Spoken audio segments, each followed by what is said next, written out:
Bonsoir et merci de nous retrouver ici à Québec pour ce 49e congrès eucharistique international, un congrès qui a été précédé d'un symposium théologique et pastoral auquel vous avez participé, Monseigneur 23.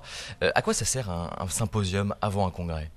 Eh bien, ça a pour objectif précisément d'exposer et d'approfondir différents aspects du thème du congrès eucharistique. Et donc, c'était un symposium sur l'Eucharistie avec différentes approches théologiques, pastorales et des témoignages d'évêques ou de professeurs de différentes situations culturelles aussi qui ont témoigné sur la manière dont se vit l'Eucharistie dans différentes régions du monde. Évidemment que le cardinal qui parlait de l'Inde ne disait pas exactement la même chose que Monseigneur Tessier qui parlait d'Alger, ou moi de Paris. Et bien justement, vous êtes intervenu, vous avez dit quoi? Eh bien, j'avais comme sujet de parler de la dimension universelle de l'Eucharistie, de l'ouverture de l'Eucharistie à l'universel, et donc comment nos célébrations eucharistiques ouvrent le cœur des chrétiens à l'amour du Christ pour tous les hommes et les conduit à aller au-devant des autres et à les rencontrer et à essayer de témoigner auprès d'eux de l'amour de Dieu.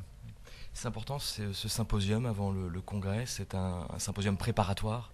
Oui, c'est un symposium préparatoire et qui a aussi pour objectif, même si ça n'est pas indiqué dès le début, mais c'est toujours comme ça, de publier des actes et donc de laisser une trace écrite du travail qui a été fait en vue du congrès eucharistique. Le congrès eucharistique, c'est un événement qui se vit totalement dans le présent, avec des célébrations, des réflexions, des temps de vie, mais qui ne donne pas forcément de traces, tandis que le symposium va laisser des conférences et des interventions qui pourront être lues à travers le monde.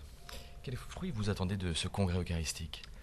Le premier fruit, évidemment, et le plus évident, c'est une provocation à l'Église qui est au Québec, qui est l'Église accueillante, mais qui va être aussi l'Église qui va être transformée par la vie de ce congrès eucharistique, et à travers elle, un message adressé à travers le monde pour rassembler les chrétiens dans leur foi en la présence du Christ dans l'Eucharistie. Merci Monseigneur 23, on se retrouve dans quelques heures pour un nouveau point sur ce qui se passe ici à Québec à l'occasion de ce 49e congrès eucharistique international.